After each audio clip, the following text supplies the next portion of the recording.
we'll start up here in the front. It does have a 7-way holder on the side of the tongue. It keeps the 7-way up off the ground, keeps it from getting corroded. As we come around to the front side here, it does have a hookup light for hooking up at nighttime. The vent right down below it vents the battery on this side, vent on the other side, vents the battery over on the off-door side of the unit. If for any reason the front electric jacks won't go up or down on their own, they do have a rubber plug at the bottom of the motor, and they do have a rubber plug at the top of the gears that can be manually cranked up or down, either way you need to go with it to get it on or off the truck. But we're going to go back to the 6-point leveling up here at the top.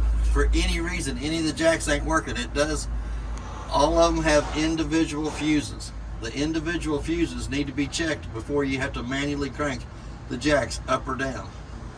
It does also have our spare tire in the front compartment that is aired up to pressure, but it's not been torqued on, it's been put on with a wrench, and it is 110 pounds on the spare tire. It does have a metal floor in the bottom of the front compartment so that you can add heavier things to the front compartment if you need be. Toolbox, drills, whatever you would need in there. We're going to come to the off-door side. We're going to go into our propane compartment. Auto regulator arrow indicates that we worked off of this one here when we serviced the trailer. As you can see on the inside of the eye, it's green. As soon as this tank would happen to come empty, it's going to turn red inside the eye, indicating that the bottle it's pointed to is empty. If the cylinder on the opposite side is already opened up, it'll automatically pick up from that so that you don't lose your gas service in the middle of the night. It's still going to show you red inside the eye that the bottle it's pointed to is empty. But it'll automatically pick up from this one over here. Then all you have to do is flip it over to that one there, work off of that one while you take this one to town and have it refilled. They are full except for what we use to service the trailer. So we're going to go into our water fill compartment next.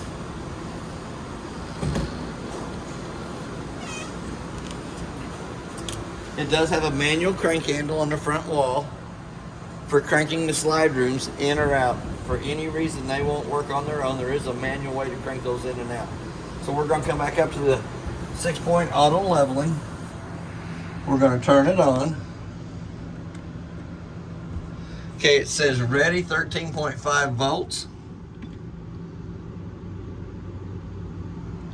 So all we're going to do is we're going to come down, we're going to hit auto level and let it do its thing. While it's doing the auto level, you have to remain silent in the trailer. Don't try to change it in any way. Let it do its thing. It's going to auto level the jacks, ground the jacks. Then it'll start lifting from side to side, which way ever it needs to go to auto level itself. When it is completely done, the green eye in the center will be silent. Right now, whatever jack's working, the red light indicates that it is the rear jack's working right now. So, but it'll go through its little sequence of twisting and turning until it gets to the point where it's leveling side to side.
It's still doing its thing, side to side, front to back. But whenever it gets completely done leveling side to side, front to back, the green light in the center will go solid. Just like it did right there.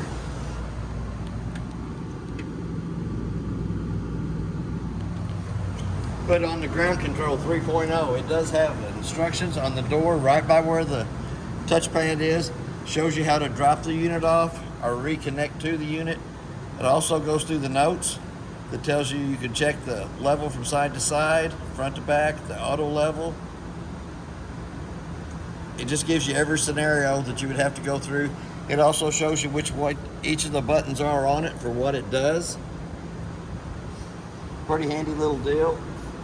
So we're going to come back to the water fill compartment. We're going to look at it. The very top connection on the left-hand side is your satellite hookup.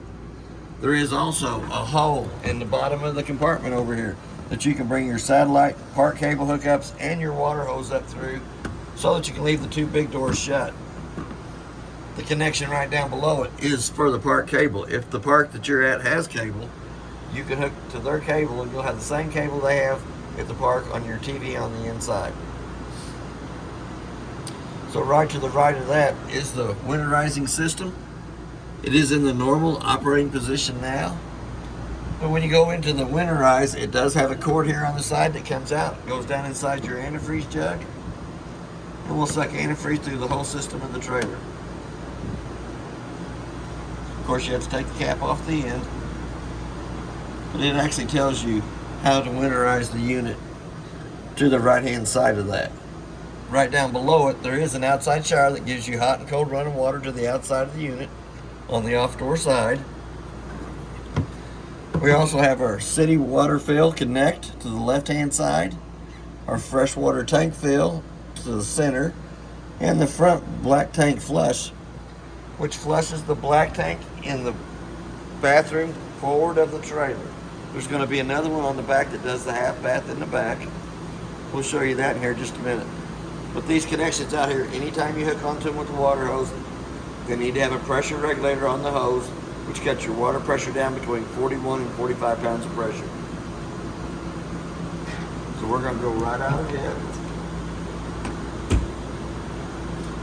to the outside of the Suburban on-demand water heater. It has a switch on the outside that has to be in the on position for the hot water heater to work properly with the controls on the inside. 0 is off, I is on. Here again, you might have to reline the vent on the outside as you put it back together. It does have a 50 amp power cord that is 36 foot long. Plugged all the way to the front of the building up here. It does have two blue lights on the other end of the cord that actually shows you that it has 110 coming through the power cord going to the unit. On our dump station here, first termination valve. The 3-inch black in the front is your toilet water. The 2-inch gray valve right in behind it is the bathroom sink and shower. The third handle back is your kitchen sink water only. So you'll pull those handles just in that order. Black one comes first, lets all the nasties come out. Both grays come in behind that. And then you go to your black tank flush with a water hose and a pressure regulator, turn water pressure onto it.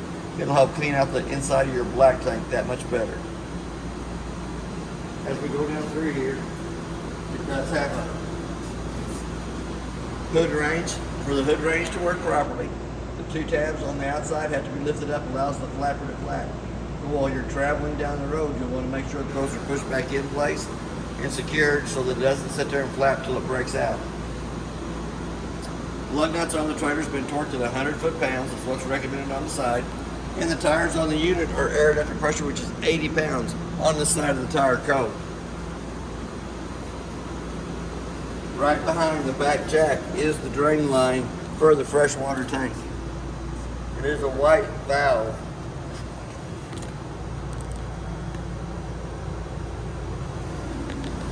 Here again, we're going to come back to the second termination valve, which here in the back has two handles on it. It does have the 3-inch black valve for the toilet in the back, but it also has the gray valve, which will be your bathroom sink and shower water for your half bath.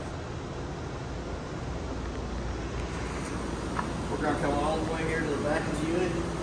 Since it does have the second black tank, it does have a second black tank flush here in the back that you can hook to with the water hose and regulator. Turn water pressure onto it. Helps clean the back bathroom black tank out only from back here. The one in the front compartment does the front. As we step around to the back of the unit, it is prepped for a backup camera up top. It does have a porch light and a 12-volt fan. We're going to open up the back door. We're going to open the door all the way up. Little blue handle on the left-hand side loosens the steps from the door frame, allows it to come out. Little push button underneath each one of the back legs. There's 15 to 18 slots in the legs. The main thing is, once the steps come out and laid down, they have to lay flat in the threshold so that the door fits over the top of it properly. As we come into the bathroom, it does have two light switches on the wall. The one on the left-hand side turns your amber porch light on out here in the back. The one closest to the door frame itself turns the two lights above us on. And we'll come back into the bathroom here in just a minute. It does have a ladder for going up and checking the roof. The roof is the most important thing on the unit. For any reason, something would happen to the roof up on top, it's going to start showing on the four corners, inside or out. So every 90 days, it does not hurt to look at the roof. You don't have to seal it every 90 days, but the quicker you can find a problem on it and seal it, the better off you are. As we start down the door side, there is a place for the flat screen TV to come from the inside to the out. It does hook to the park cable hookup or the antenna. And it also has a 110 outlet underneath it to plug the TV into. We also have the two outside speakers for the stereo. When the awning lights are on the stereo speakers, we'll have a blue light in the center of those.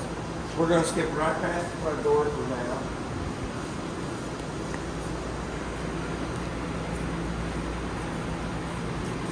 There is a quick disconnect hose underneath the front of the door side slide ring.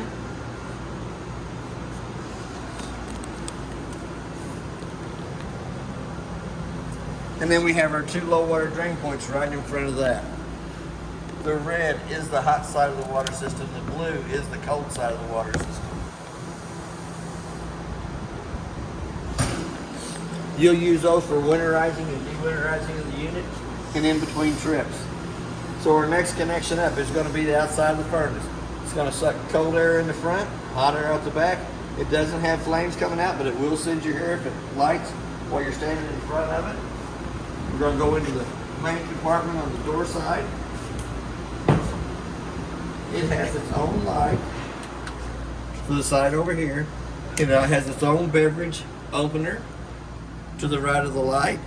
The little black switch down at the bottom turns your two LED lights on the front of the unit on. And here's the two golden strips on the front of the unit.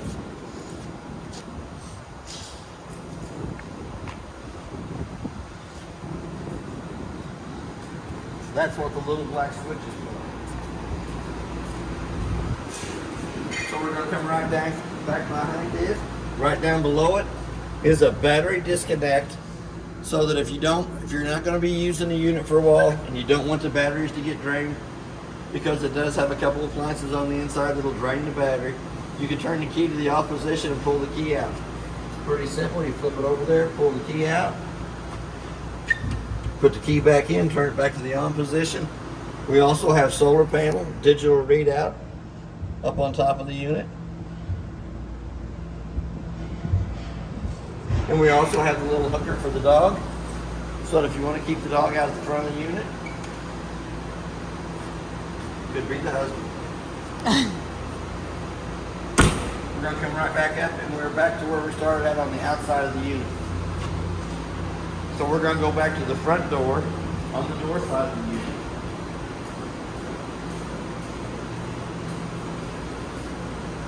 We're going to lift up on the handle, allows it to open up. We're going to come up to the door handle itself.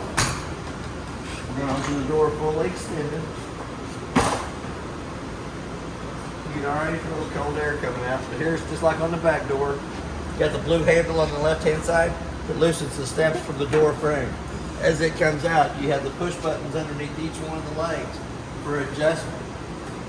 The main thing is, when it comes out, it has to lay flat in the threshold so that the front door fits over the top of it properly and can be closed. Here again, we're going to show you that. We're going to open it back up. We're going to go to the inside of the unit.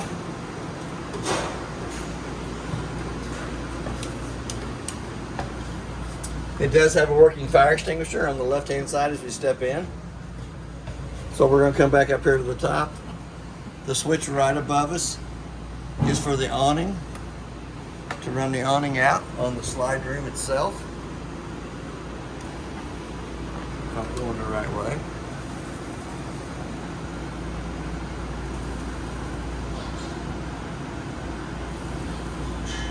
We'll run the slide room out while we got room inside the building.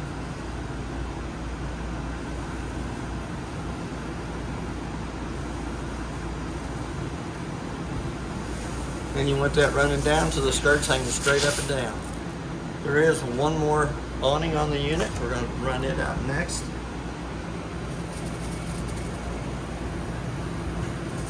I would call that the main awning on the unit.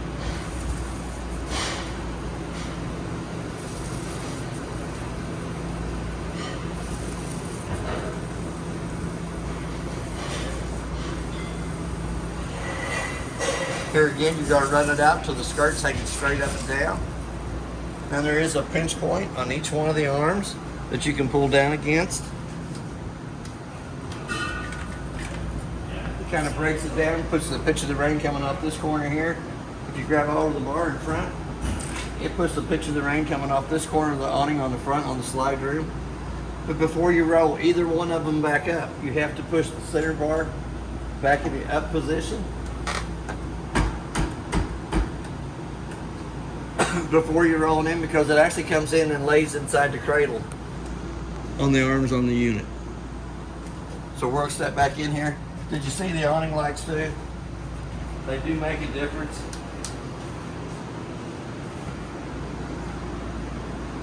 All the awning lights are working. We're going to come right back up here to it. The last switch below the monitor panel is the one that runs the awning lights. So we're going to run them canvases back in.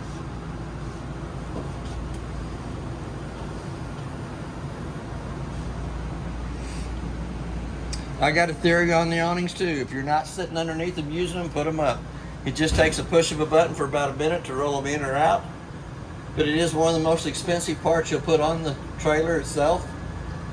If you would leave it out and the storm would come up, it can rip the arms loose. It can also tear the canvas. But it is one of the most expensive parts you'll put on the unit.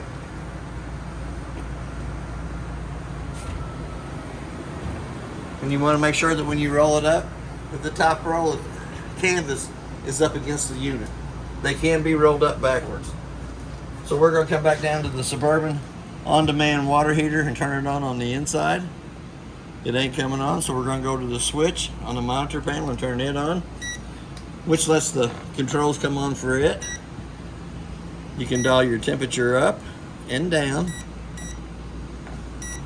You can also change it from Fahrenheit to Celsius, which I don't know why you'd want to do that, but you can. But when the hot water heater is actually having water come through it, it's going to have a little sprinkler head on the left-hand side. It's going to have a little fan in the center showing that the water is circulating through the hot water heater, and then it'll have a little flame on the right-hand side indicating that it did light. And then you'll be able to tell the temperature change from 84 degrees up to whatever you have it set, and I'll set it at 122. So as you're using the water, automatically the water's not hot when you turn the faucet on. It's going to take it a minute before it lights on propane. Once it lights on propane, you'll see the little fan circulate in the center showing you there's water circulating through the hot water heater. And then you'll also see the flame on the right hand side showing you that it did light. And then within about a minute's time you can tell the temperature change in the water coming to whichever faucet you're running for pulling hot water out of it. We're going to go right back up to the top of the monitor panel. We're going to check the freshwater tank. It shows you that it's got 2/3 of a tank of water left in it. Here again, we're going to go to the battery. Shows you the battery's fully charged. That's not really accurate. To get an accurate reading of the battery, you'll want to have the 110 line unplugged. Then when you have the 110 line unplugged and then you push the battery button, it'll give you an accurate reading of how much voltage is in the battery. Black tank 1, which is the front bathroom, shows you that it's empty. As it fills up, it'll show 1/3, 2/3 full. Black tank 2 is the back bathroom. As you use it, it'll fill up 1/3, 2/3 full. There is also a sticker right here above it that shows you what the tanks are. With your freshwater tank being your clean water, your battery is the voltage. Black tank 1 is the front bathroom. Black tank 2 is the half bathroom. Gray tank 1 is the front bath, shower and sink. Gray tank 2 is your kitchen sink water only. And your auxiliary tank is the bath and a half, shower and sink. And I'll leave that little note on there for you so you can have it for a reference point. But your black tank 1, which is your front bathroom, is your shower and sink in the front bathroom. Gray tank 2 is your kitchen sink water. And your auxiliary is your back shower and your back hand faucet. We're going to come right down below that. The first red button on the left-hand side turns the water pump on between the freshwater tank and the faucets. It's red and illuminated when it is in the on position. The second one is the hot water heater, 12-volt controls that lights up your Suburban on-demand water heater board. The third one is a set of tank heaters that's underneath the holding tanks underneath the unit. Your first light switch is LED lights above the slide rooms in the living kitchen area. The second light switch is the 4 to 6 lights in the center of the living room kitchen area. The last one is for the LED lights on your awning and the 2 blue lights inside the speakers. So we're going to come right down below that. This was your awning switch. The second one over, we're going to run it out, which is your off door side slide. That is the kitchen slide that has a refrigerator and the stove in it.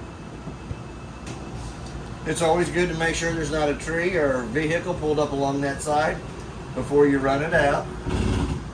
Here again, the third switch from the inside will run the door side slide room out, which is going to give us a lot more room in the kitchen and living room area.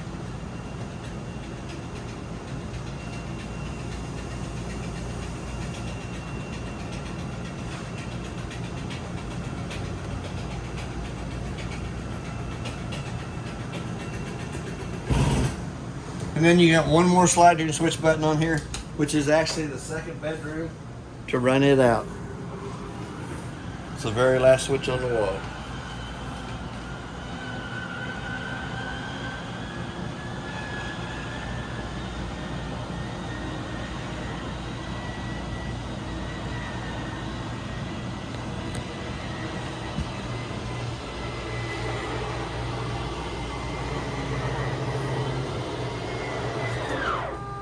And here again, it's good to make sure there's not a vehicle pulled up along that slide room or a tree. As we start down the door side, it does have the working fire extinguisher on the right hand side of it as we step in.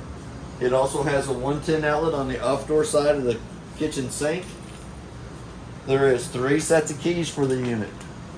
One purple key does the front door lock and deadbolt. The other purple key does the back door lock and deadbolt. Then you have your 751 keys.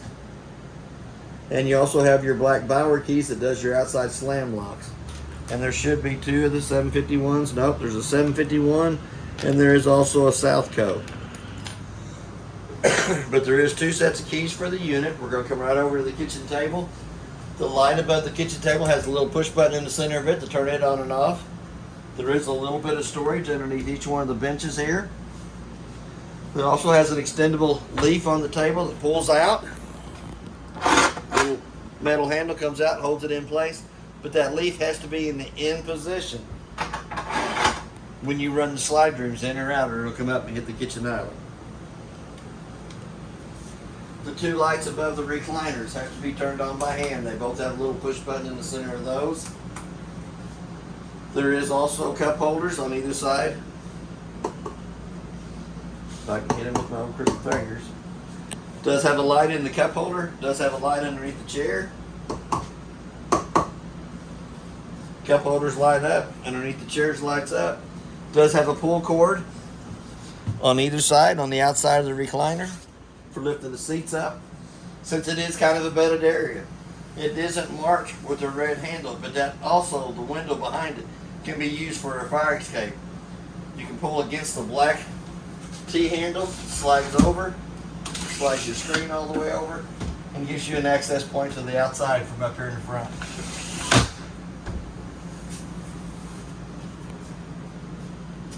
We're going to just keep walking right on going through the hallway. We're going to come up. The flip switch to the left of the thermostats is for a ceiling fan and light.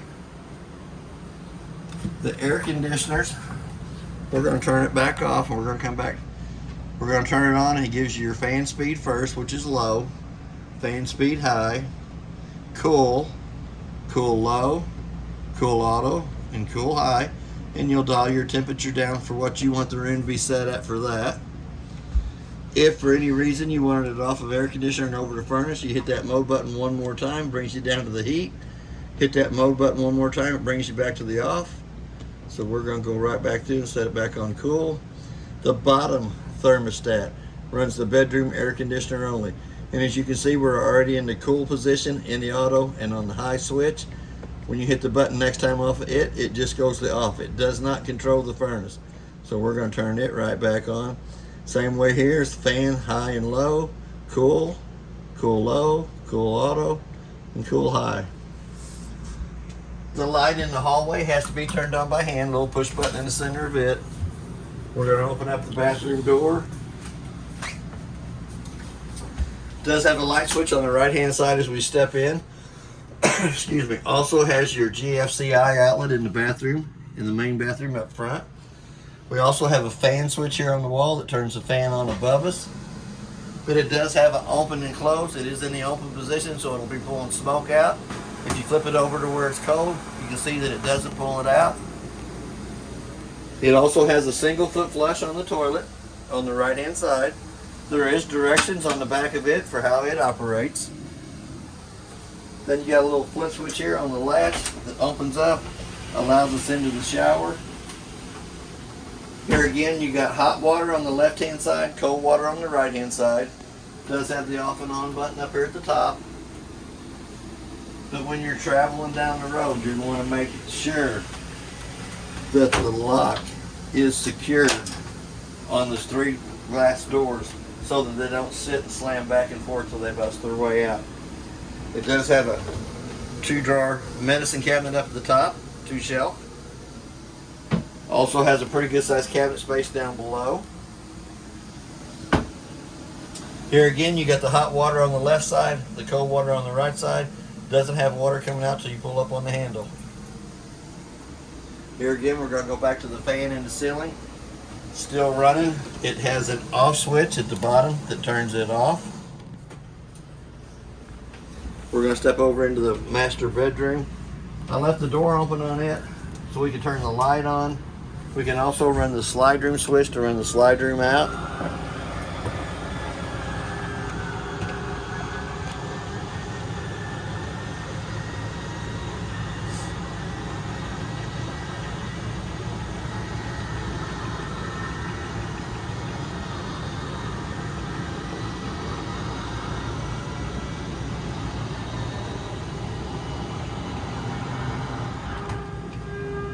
The third switch over is for the versatile bed to run the bed up or down. There it's coming up. Here it's coming down.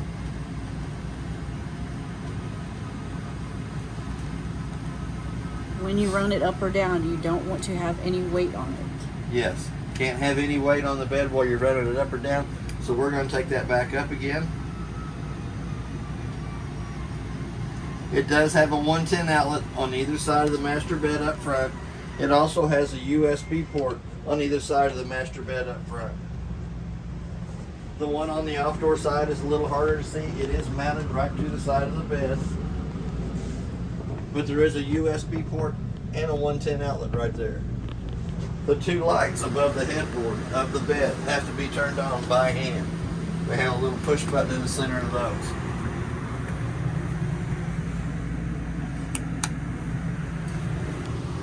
There is also another place for a TV in the master bedroom. Backer board indicates where it is. A 110 plug-in to plug it into, and a park cable hookup or antenna hookup right above that. Excuse me. It also has a hidden storage compartment for your valuables. It also has another 110 outlet and USB port to the left-hand side of that. We're going to go back to the bathroom or the master bedroom closet. Has a locking mechanism, holds the door in place. We're going to slide that open. It has a light in the ceiling and a light on the wall. It also has two designated 110 outlets for the washer dryer hookups. Right down below that, there is also the water line connections. The red is the hot side of the water system, the blue is the cold side of the water system, and then the wash water that drains out will go through the square plug in the center. Not too bad. I'm not going to turn the lights off right now. I'm just going to slide the door over, and we'll come over to the off door side, slide that unit open. Does have another light in the ceiling up here. Plenty of room for shoes, extra bedding, vacuum cleaner, whatever you want to put in the master closet. Does have storage up underneath it too. The 4 little baskets, and there is some storage in right behind that. That is in the bottom of the bed. The AC in the master bedroom vents out either end. Can be closed off to where it goes to the round vents in the ceiling. There is a square vent in the floor that brings heat into the master bedroom area. Does have the quick cool down on either side to let all the cold air come right down into the master bedroom. Does have a black filter on either side. The cleaner that you keep the filters, the quicker it'll cool down and maintain its temperature and hold its temperature better. The cleaner the filters are, the more efficient the AC works. So we're going to step right on back through here. We're going to step right on back past the bathroom. We're going to come to the entertainment center in the living room. There is another 110 outlet and a USB port just underneath the TV. The bigger remote is for the TV, so we're going to turn it on.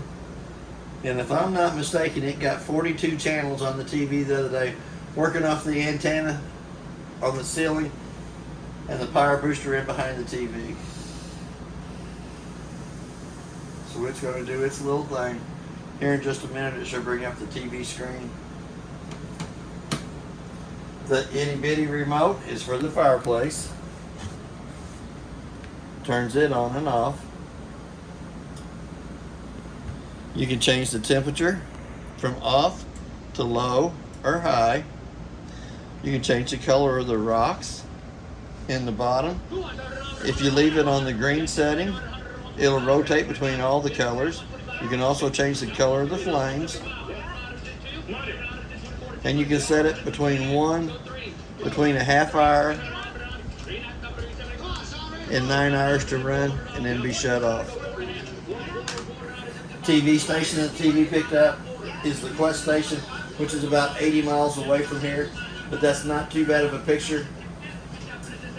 Working off the antenna up on top of the unit and the power booster in behind it. We should be able to come down and get your locals channels too.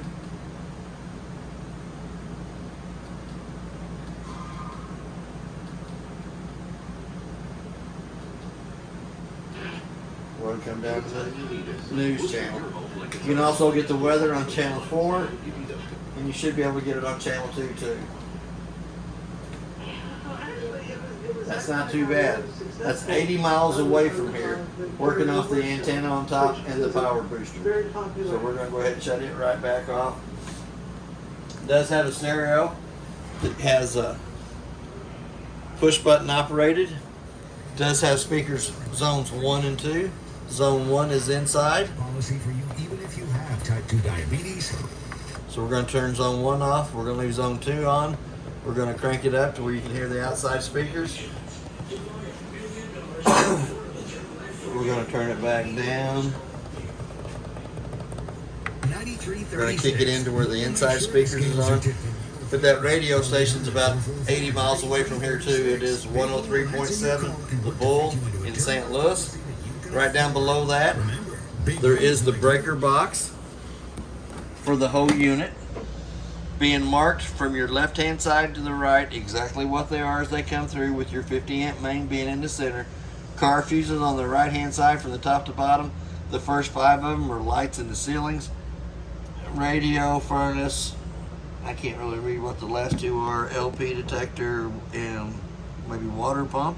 Probably.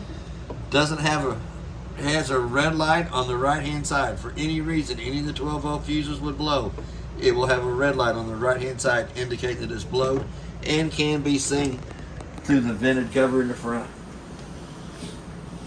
Here again, the round vents on the cabinets in the living and kitchen area is for bringing heat into the living room and kitchen area.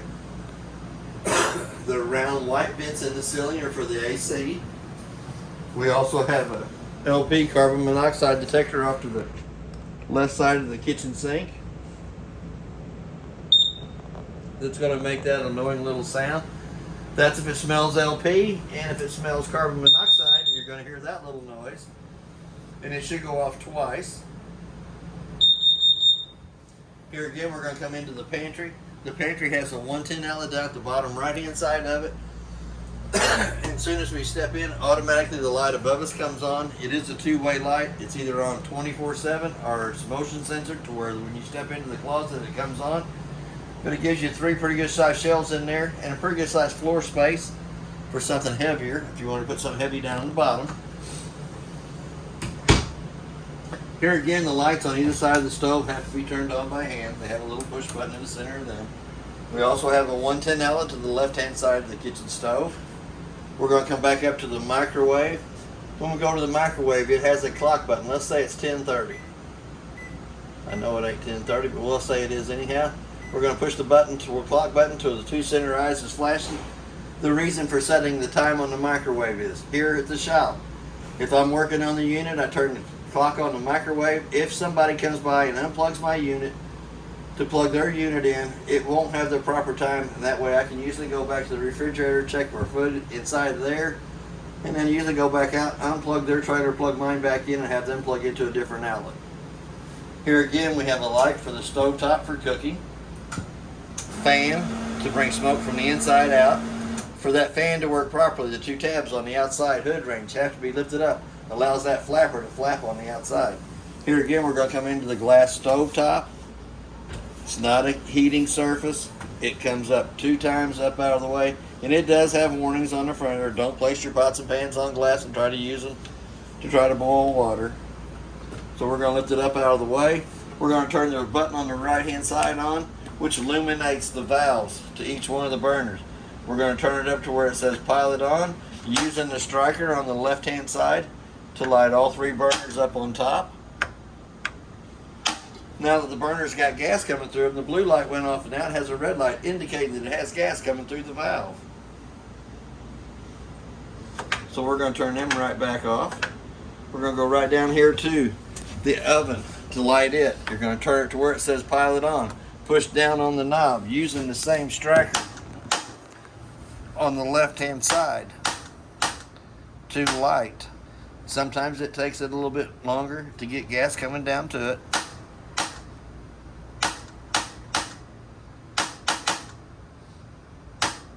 There we go.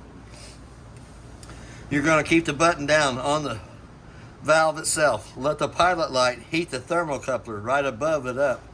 It's going to have to bring it up to a certain temperature before the oven will light. But there's no digging out your old long lighter or match to try to light the oven. This works off the same striker on the left hand side that the burner's up on top does. Then you can dial it up to the temperature you want and presto, automatically oven is lit. Don't worry about a poof. Pretty plain and simple. Does have a big drawer down below for pots and pans. Does have 3 drawers off to the right hand side. Can have a lot of extra little cooking goodies. We're going to go to the section on the left hand side. Woo! We'll pull it open. Most important piece of paper in the whole unit is the appliance information sheet. It tells you what the appliance is, the manufacturer or supplier of the appliance, and the model and serial number. Most important piece of paper in there. All the rest of the paperwork that was in the unit is in the brown bag. You notice the little bolt with the flapper on it. I'm gonna go ahead and shut that drawer. This little bolt will come up and go to the front of the refrigerator to hold both refrigerator doors in place during travel.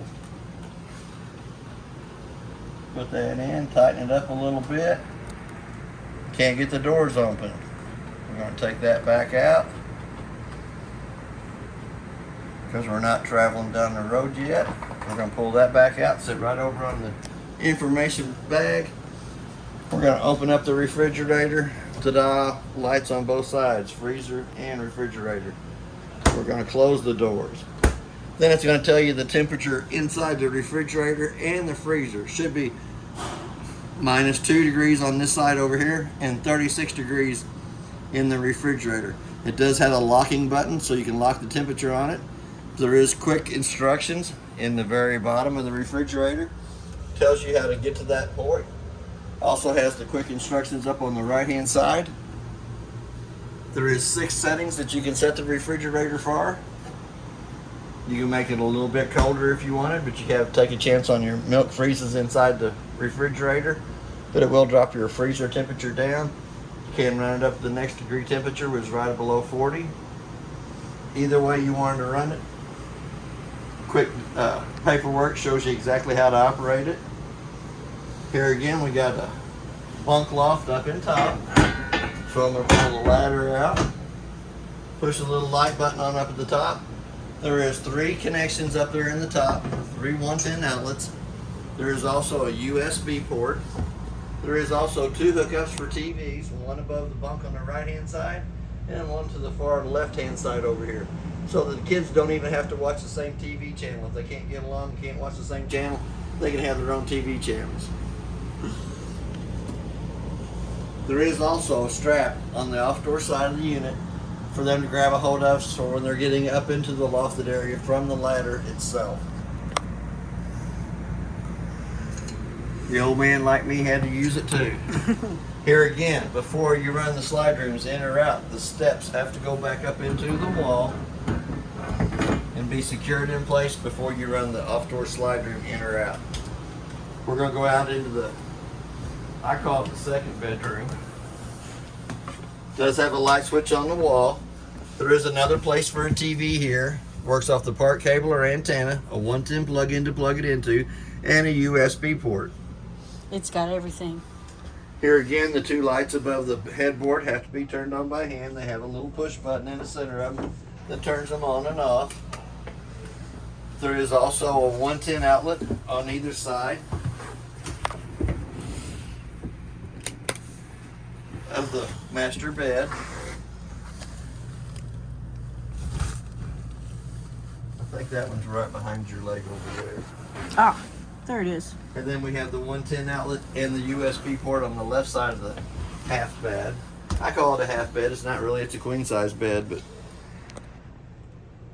It's the second bedroom. it's a second adult bedroom.